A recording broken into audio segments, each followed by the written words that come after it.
Bonsoir les amis, j'espère que vous allez bien. Aujourd'hui, on va diagnostiquer un Tecno qui a un problème qui ne démarre pas. Ok, on va commencer par tester la charge. Donc, comme je vous ai dit, c'est toujours bien de commencer par diagnostiquer un téléphone qui ne démarre pas sans charge. Là, c'est important. Vous branchez le chargeur, vous regardez la consommation. Donc là, je vais connecter la batterie.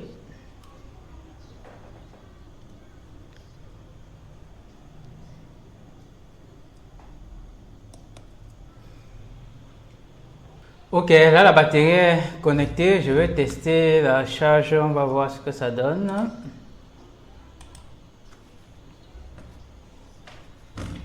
Brancher le chargeur.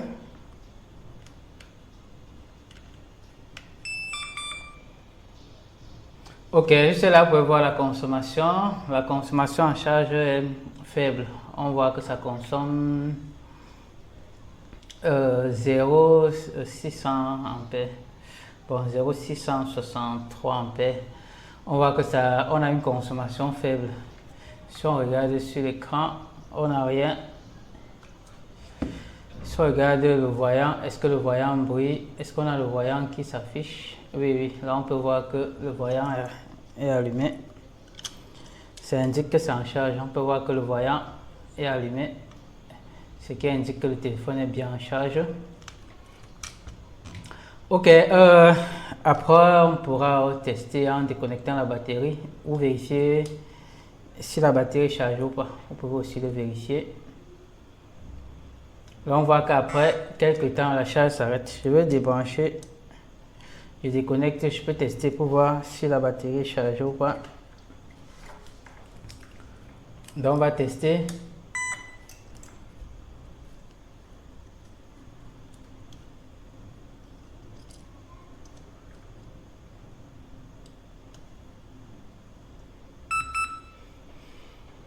Ok, là on peut voir que la batterie a 3,5. Bon, c'est pas mal. Normalement, ça devrait afficher quand même le logo de charge, même si ça ne démarre pas.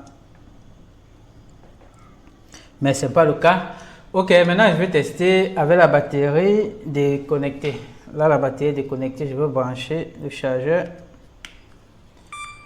Ok, le chargeur est branché. Pour voir que là, ça consomme quelques milliampères. Déjà 0,323 mA, ce qui n'est pas normal. Normalement, lorsque j'ai débranché le chargeur, j'ai débranché la batterie, on doit plus avoir de consommation. Si ça continue à consommer, ça veut dire qu'il doit y avoir un court-circuit quelque part. Donc, là, on doit avoir un court-circuit quelque part si ça continue à consommer. Ok, je vais essayer de démarrer, vous allez voir la consommation. Je vous ai dit, je commence le diagnostic par la charge avant l'alimentation, parce que c'est très important. La valeur de consommation avec l'alimentation n'est pas toujours très sûre. Donc, je ne tiens pas trop compte de la consommation lorsque je démarre le téléphone, sauf si je vérifie en charge et vois qu'il n'y a pas de court-circuit, que je peux commencer à considérer. Lorsqu'on a un court-circuit, ça peut complètement fausser les valeurs. Ok, je vais souder, je vais brancher sur l'alimentation. On va démarrer et voir ce que ça consomme. Ok, là je vais passer au microscope.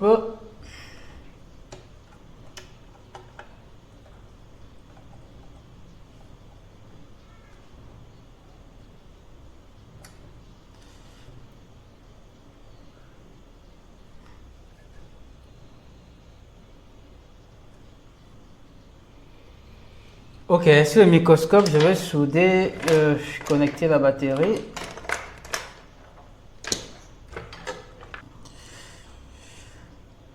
Là, je vais gratter un peu. Ensuite, je vais souder l'étain.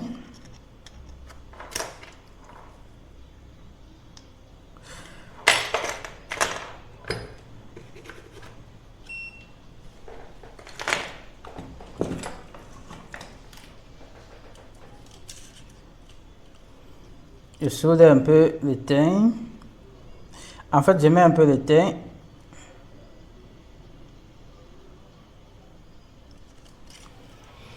Ok, là c'est bon. Je peux... j'ai le câble YC ici. Ça vient avec une nappe. Ça vient avec une nappe pour deux, vous voyez. On a le fil noir et le fil rouge. Je peux directement le souder là. Soit je peux souder l'étain, je rattrape. Bon, je pense qu'en soudant comme ça, ça va être plus solide.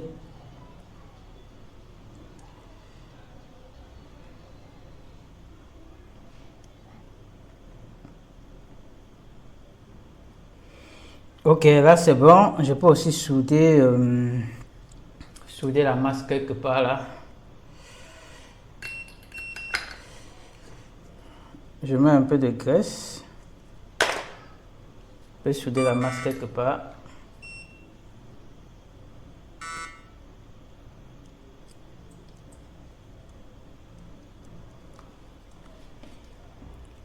Il faut un peu d'étain.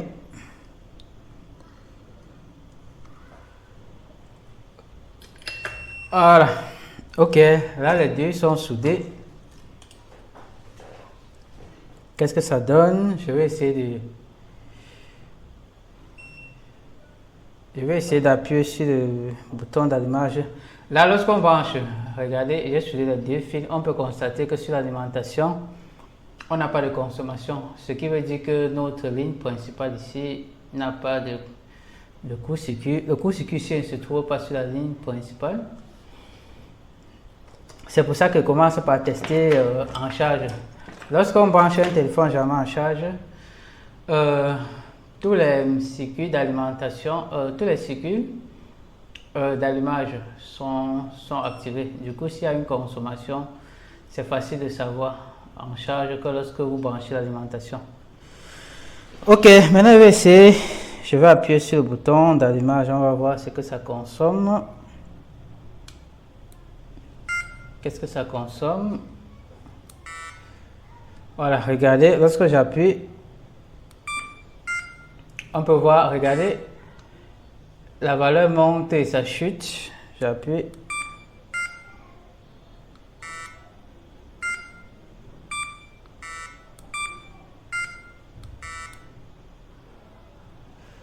Vous voyez, regardez la valeur, ça atteint les 200, ça chute, ça atteint les 200, ça chute. En fait, la valeur varie beaucoup. J'appuie encore.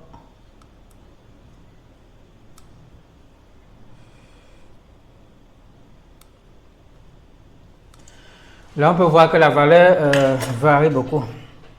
Ok, ici, lorsque j'appuie un peu sur le bouton d'allumage, vous pouvez constater que la valeur, ça quitte de 0 à 200.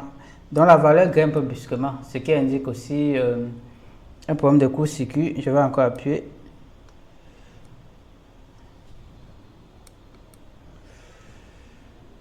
Qu'est-ce que ça donne?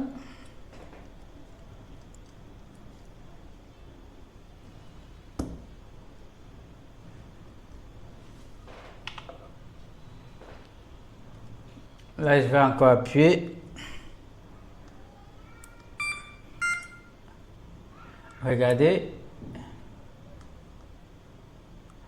On peut voir, lorsqu'on appuie, la valeur monte brusquement. Ça part de 0 à 100, déjà 180, après ça chute à 0. Regardez.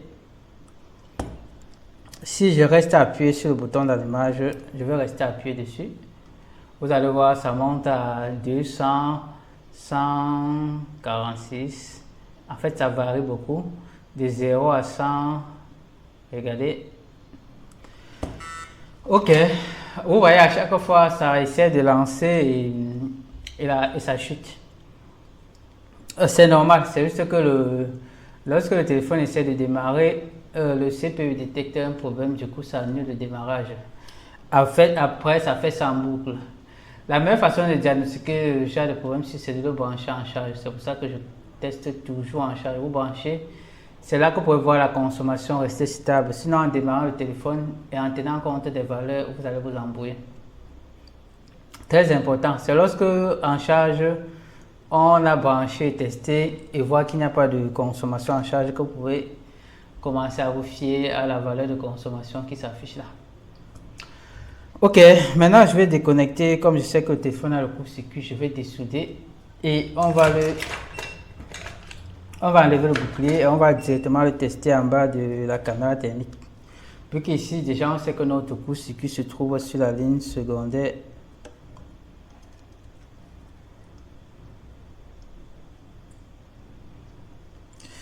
La meilleure façon de trouver ça, c'est de le faire avec la caméra thermique. Bon, au moins, on va voir le composant qui surchauffe lorsqu'on est en charge. C'est pas que ça va nous indiquer. On va connaître quel composant surchauffe. Après, il va falloir chercher en utilisant le schématique. Ok, je vais enlever la carte mère.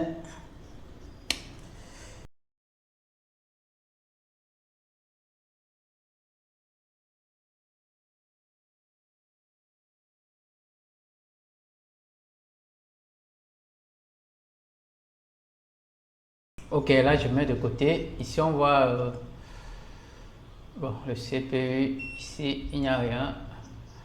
Juste là on a la puce de charge.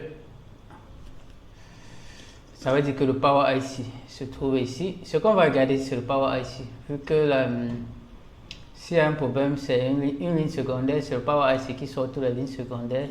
Donc là je vais enlever les boucliers et on va tester. Ici, je ne vais pas chauffer la carte, mais vu que derrière, on a le CPU avec l'IMC qui est à la colle. Bon, en chauffant, comme c'est juste derrière, ça peut me créer un problème. Je préfère le couper avec la pince.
Ok, là j'ai enlevé, j'ai mis en bas de... Je voulais enlever sans bien rapprocher. J'ai dû arracher un peu le connecteur de l'afficheur. Bon, mais c'est pas grave. Il y a juste le petit bout qui est sorti. Là, je vais vérifier au microscope. On va voir si tous les composants sont là. On va voir, je vais vérifier si j'aime pas arracher quelques composants qui sont à côté là. C'est très important de vérifier. S'il y a quelque chose qui est arraché, on le remet directement.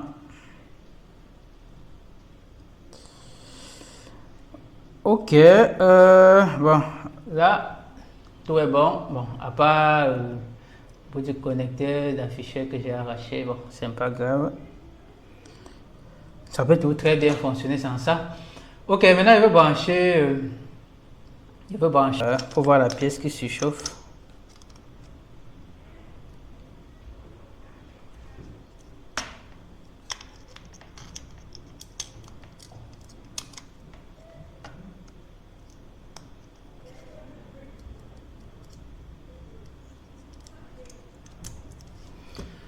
Ok, je n'aurai plus besoin de connecter la batterie.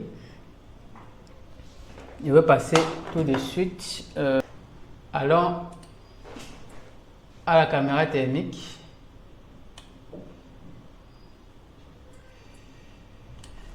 À la caméra thermique, on a quoi? Je veux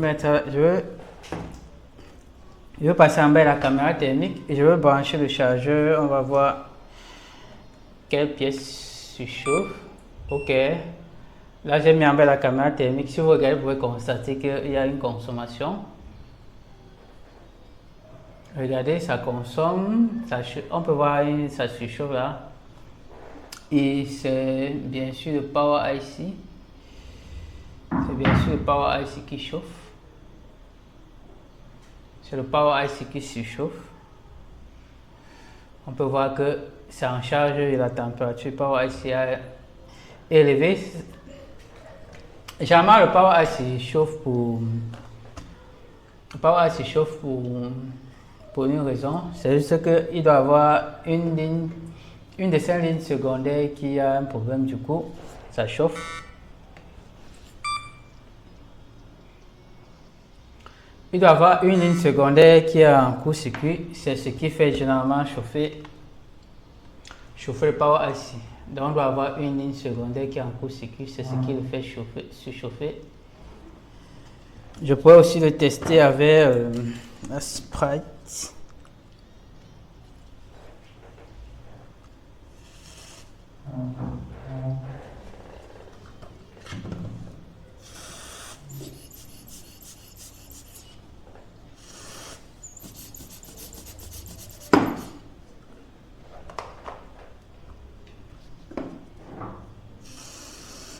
Et je vais tester un peu avec le spray. Vous pouvez voir le Power IC chauffe, sauf comme c'est très rapide, du coup c'est un peu difficile de le tester. Voilà, là ça a gelé, je veux brancher. Regardez, ça chauffe.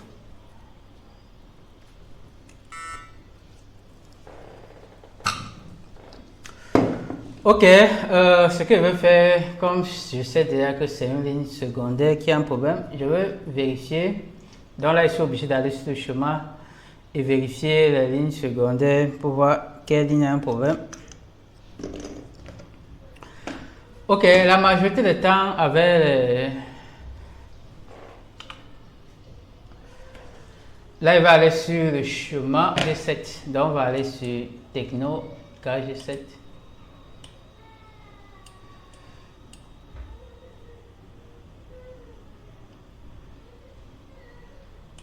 Tecno, la G7, c'est la SPAC. Est-ce qu'on a 8 puces? Ah oui, c'est ça. C'est bien là. On peut voir ici, on a plutôt le chemin manuel.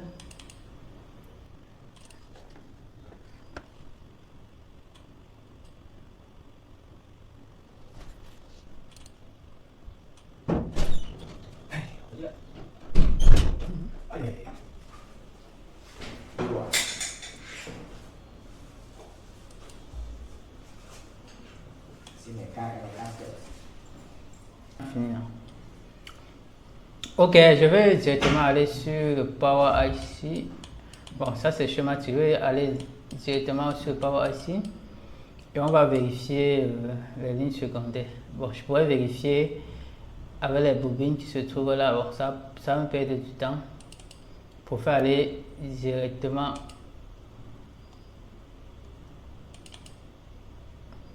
Pour faire aller directement sur le Power IC. Ensuite, je vais aller sur schématique.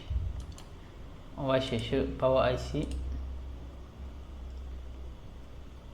Ok, là ici on peut voir, ça c'est alimentation principale vers système. Juste ici on a les lignes secondaires, CPU, alimentation, CPU, modem. C'est sur les alimentations CPU. Bon, la ligne ici a rarement un problème. On a les S2 ici, S1, S2. Qui sont les lignes aussi d'alimentation, ça alimente CPU et la RAM aussi. Ok, on va aller sur les sorties L aussi. Généralement, c'est les sorties ici qui consomment lorsqu'on a un problème de court-circuit. Donc, dans les normes, je dois tester toutes les lignes de sortie ici, toutes les tensions de sortie ici. Et comme je sais, la majorité des problèmes liés au court-circuit, au surchauffage du Power IC, pour un téléphone qui s'est arrêté brusquement, c'est parfois on a VUSB ou la VIO 1,1 volt. La VIO, c'est voilà, la VIO aussi, ça peut être la VIO 1,8 volts ou la USB, la 3 volts. Bon, c'est 3,3 volts sur certains. Je vais directement aller tester ça, on va voir. Je vais tester la ligne pour voir si c'est en court-circuit. Copier, coller, coller. Ah non. Ah, je vais mettre suivant. Suivant. Voilà. Je vais pas aller tester ici. Au niveau du condensateur, je vais chercher où se trouve le condensateur si je veux tester dessus.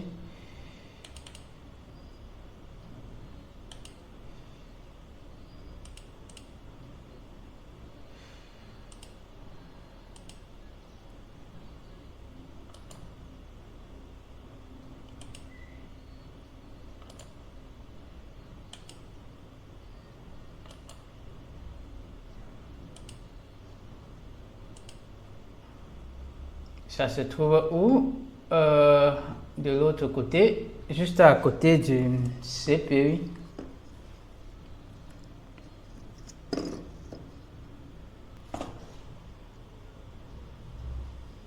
Ça se trouve à côté du CPU, je pense, juste ici en bas. Je vais vérifier. Bon, peut-être une légère différence. Le chemin là ne correspond pas exactement. Bon, mais c'est presque la même chose. Je vais tester les deux condensateurs que je vois là pour voir si ça bip ou pas. Je vais tester les deux condensateurs qui se trouvent juste ici. Voilà, on peut voir là ça bip. Là ça bip.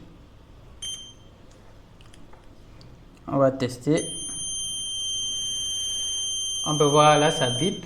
Je vais tester de l'autre côté pour voir si ça bip aussi. Voilà, regardez, là ça bip. Là ça bip. Apparemment, c'est la ligne ici qui se trouve, qui est en court-circuit. La ligne de 3, bon, c'est 3 volts. Sur certains modèles, c'est 3,3 volts. Et allons sur le chemin. Je vais aller sur le chemin. Donc, c'est la ligne de 3,3 volts là qui est en court-circuit. Je vais chercher, bon, on va aller sur le Power IC. Je vais cliquer ici, je vais mettre suivant, suivant. Voilà, on va retourner sur le Power IC. Bon, ici, ça c'est l'alimentation CPU. On peut voir ici la VD, la AVDD 3,3 volts. Ça c'est la ligne de 3,3 volts là qui est en court-circuit. Ça veut dire que c'est le condensateur qui se trouve juste ici que j'ai testé. On va vérifier. Bon, il y a un peu la différence, c'est pas pareil, mais c'est ce condensateur ce que j'ai testé. La C1073. Je pense, est-ce que c'est même ça?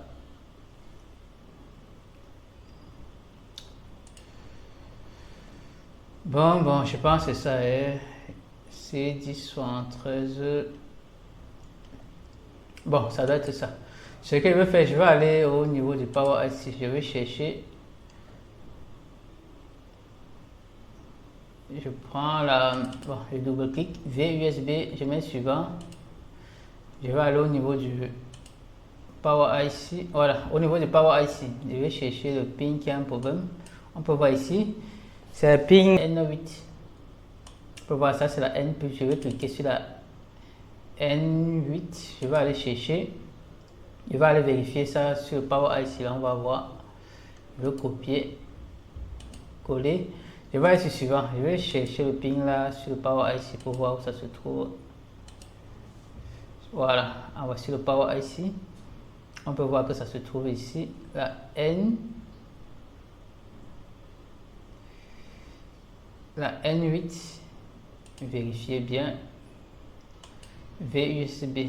Ouais. Là, on peut vraiment voir que c'est la N8. Donc, ça veut dire que ici, le genre de panne ici est très simple. Pour éviter que le Power IC surchauffe, on va le masquer. Normalement, ça, c'est une ligne qui n'est pas très importante au démarrage. C'est juste que le Power IC, lorsqu'on démarre le téléphone, là, au lieu que ça alimente tous les autres circuits normalement, Comme la ligne là en court-circuit, ça va se concentrer d'envoyer beaucoup d'ampérage là-bas. Du coup, l'ampérage qui reste ne suffit pas pour démarrer le téléphone. C'est pour cette raison que ça ne démarre pas. Donc, par annuler le pin là, le téléphone continue à fonctionner sans problème. Donc ici, je vais enlever le power IC et on va chercher le pin là, on va le masquer. Ça va résoudre le problème. Ok, je reviens sur le microscope. Donc on va enlever le power IC et on va chercher le pin qui est en court-circuit.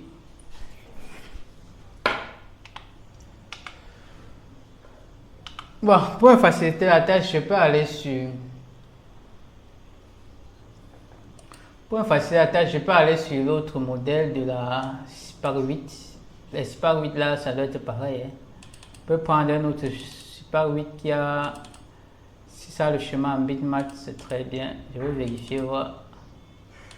Si on a un chemin en bitmap, voilà. La 8C, on a un chemin en bitmap. Là, ça va nous faciliter la tâche. Au moins, on va vérifier Power IC, voir la disposition.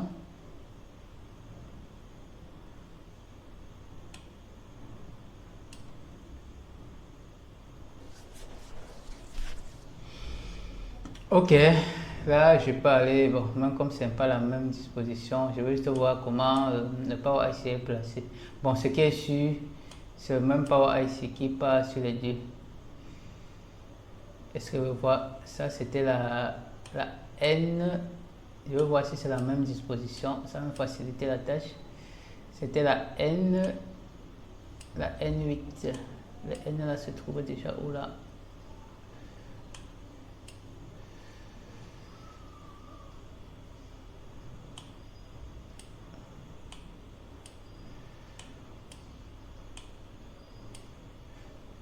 Le N là se trouve où?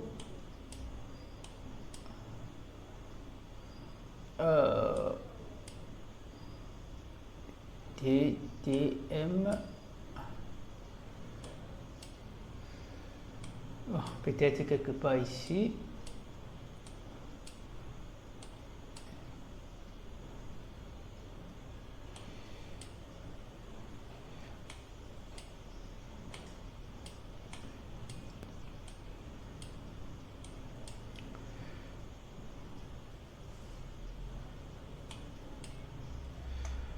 Bon, je peux aller directement à côté, si pas à côté du CPU ici, on peut voir, je pense qu'on peut facilement le trouver ici.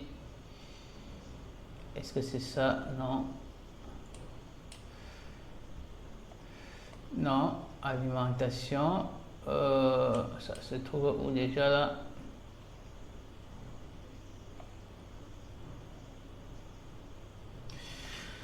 Bon.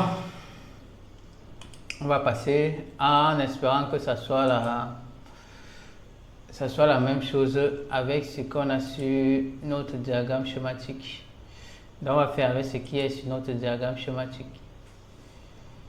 Je vais enlever, je vais dessouder et on va vérifier pour voir où ça se trouve. Ok, on va repasser sur le microscope. Je vais enlever la puce. Je mets sur le support.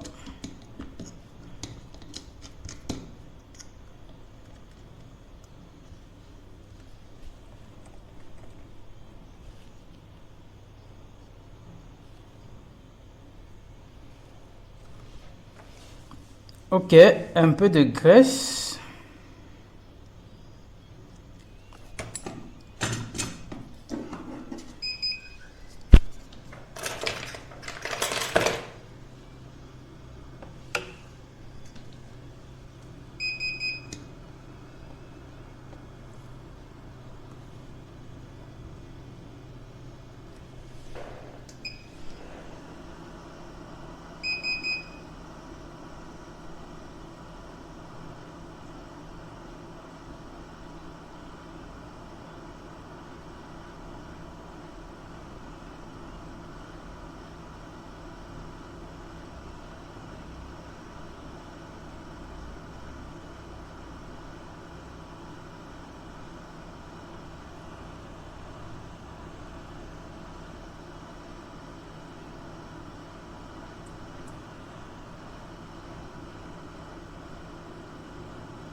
Ok, là c'est bien.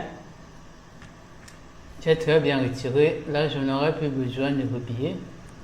Ça me fait gagner en temps.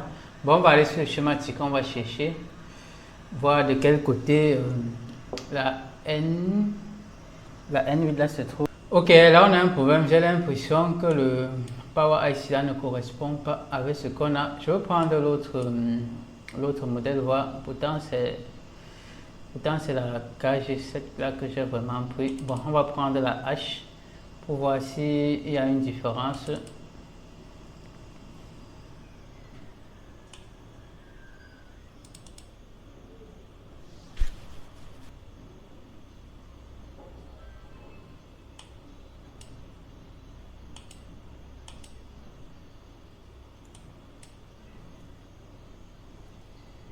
Est-ce que c'est ça? Attends, je vérifie, voir si ça correspond.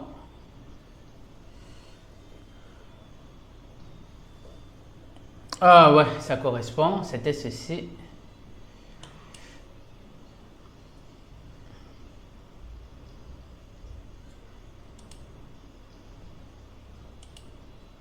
Ah oui, il y avait plusieurs modèles. Bon. Ok, du moins ça correspond. Je vous montre la ligne qui était en court-circuit. On avait la USB. Si je prends double-clic, Power IC.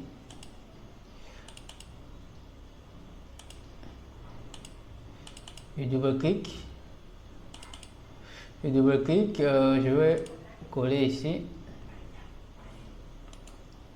On va voir Power IC suivant.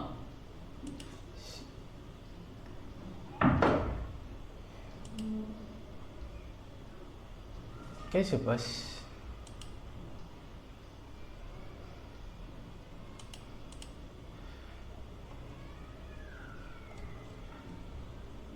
Ah ouais.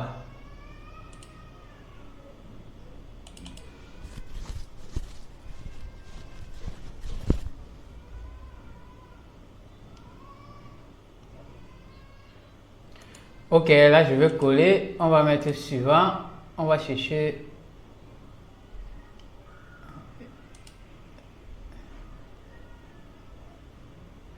Attends, qu'est-ce qui se passe?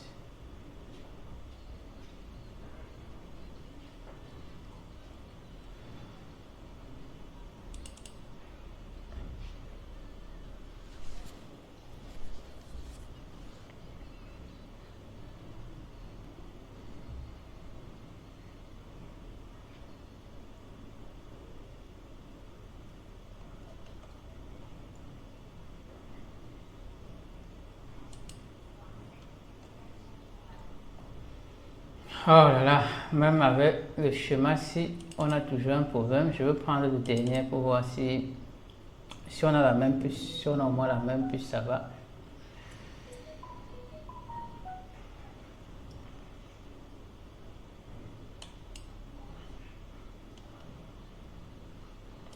Je veux coller, suivant.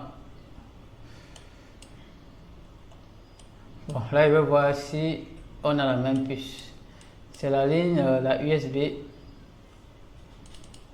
Suivant.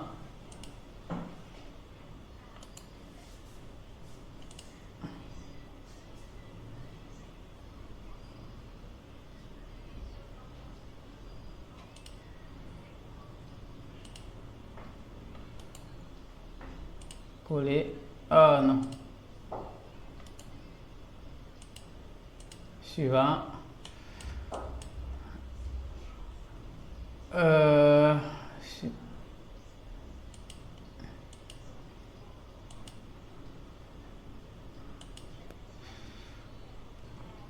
Ok, ici c'est au niveau du CPU. Suivant, je vais aller au niveau du Power IC. On va prendre, je pense que c'est toujours la...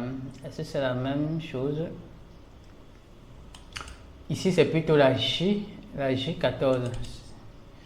J14, je clique, je veux copier pour voir où ça se trouve sur le Power IC. Suivant, voilà, J14. Regardez où J14 se trouve. Là c'est facile, on va tester ça pour voir est-ce que c'est en court-circuit ou pas. Si c'est en court-circuit, ça va indiquer que le problème venait plutôt du CPU ou du condensateur. Bon, c'est rarement le condensateur. Lorsqu'on a un problème ici, en majorité des cas, c'est le CPU sur la ligne ici. Donc, ce qu'il faut, on va juste masquer la ligne là, ça va résoudre le problème.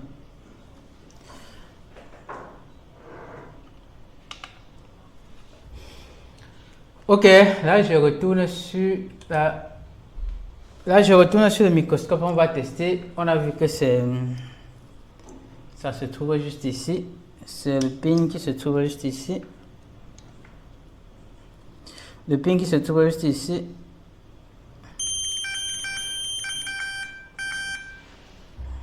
Là, on peut voir que ça bip vraiment.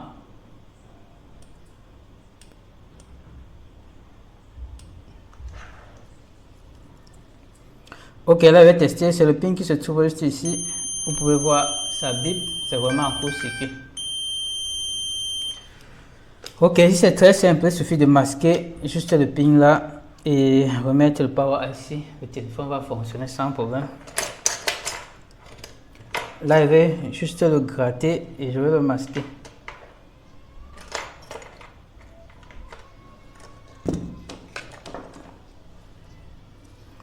Je vais le gratter.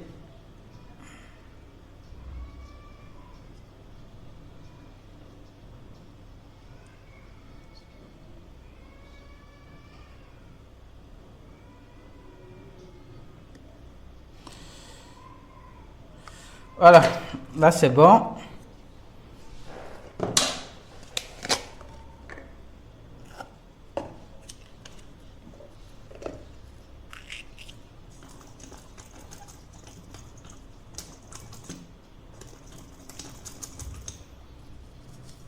Nettoie.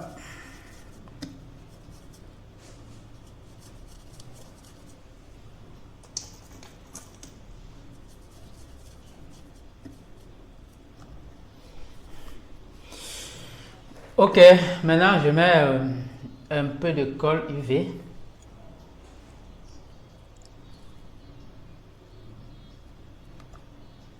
Juste un peu. Il faut juste masquer, c'est bon.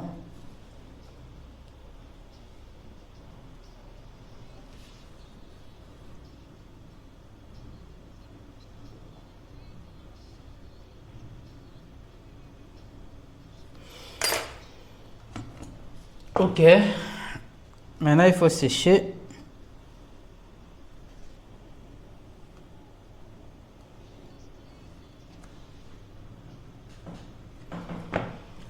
Ok, là c'est bon. Je pense que je peux remettre le power ici. Je peux remettre le power ici.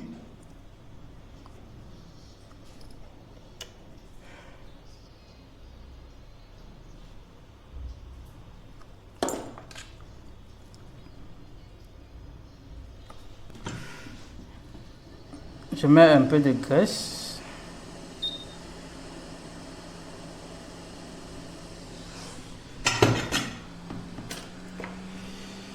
J'ai mis un peu beaucoup, mais c'est pas grave.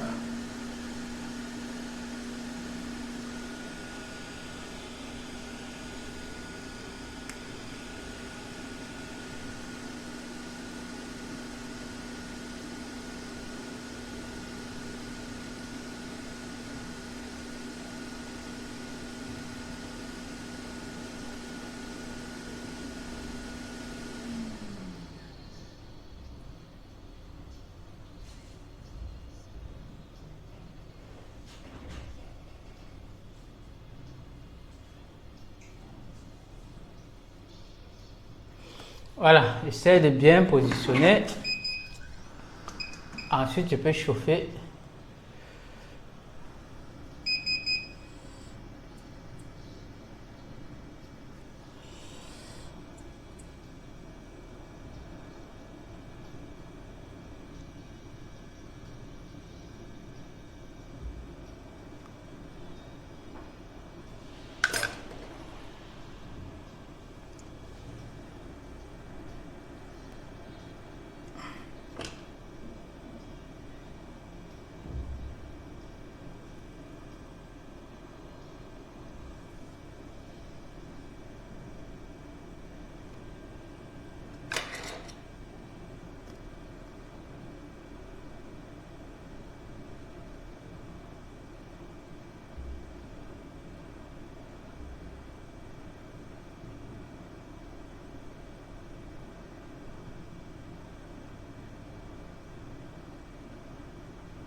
Ok, là c'est bon. Refroidi.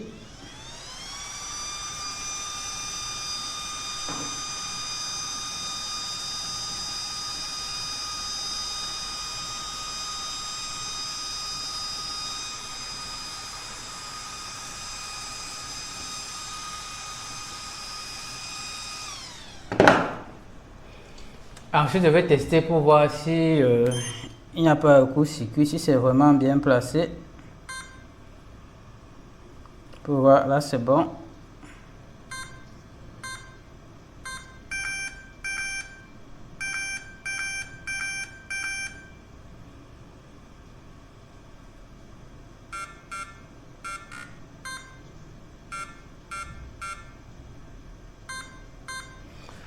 Ok, là tout va bien, je nettoie un peu.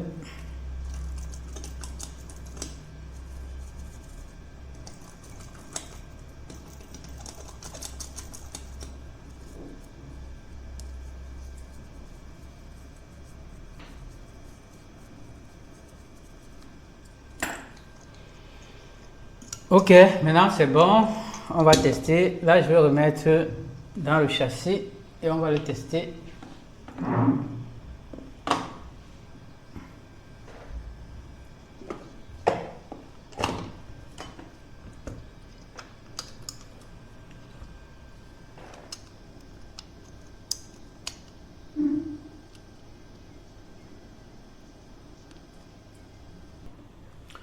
Ok, je vais maintenant tester, on va voir. Là je connecte la batterie.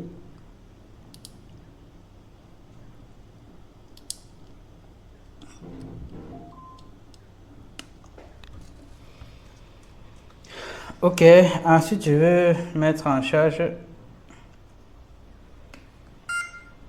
On va voir, là ça essaie de consommer. Ensuite ça va lâcher. Bon, apparemment comme c'est sur l'alimentation. Ah ouais, ça affiche le logo de charge. Malgré que la charge reste faible.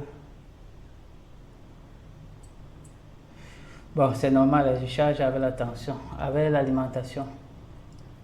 C'est normal, je charge à l'alimentation. La tension et l'alimentation n'atteint pas 5,2 volts. C'est pour ça que la consommation est faible. Bon, mais on peut quand même voir que ça charge maintenant. Je vais essayer de démarrer, voir.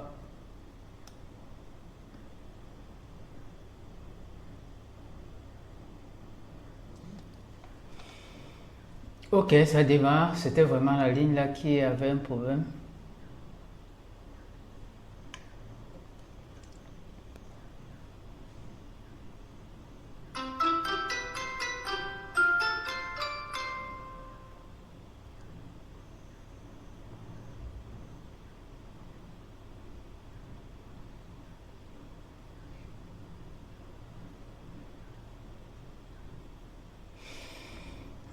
Ok. Ouais,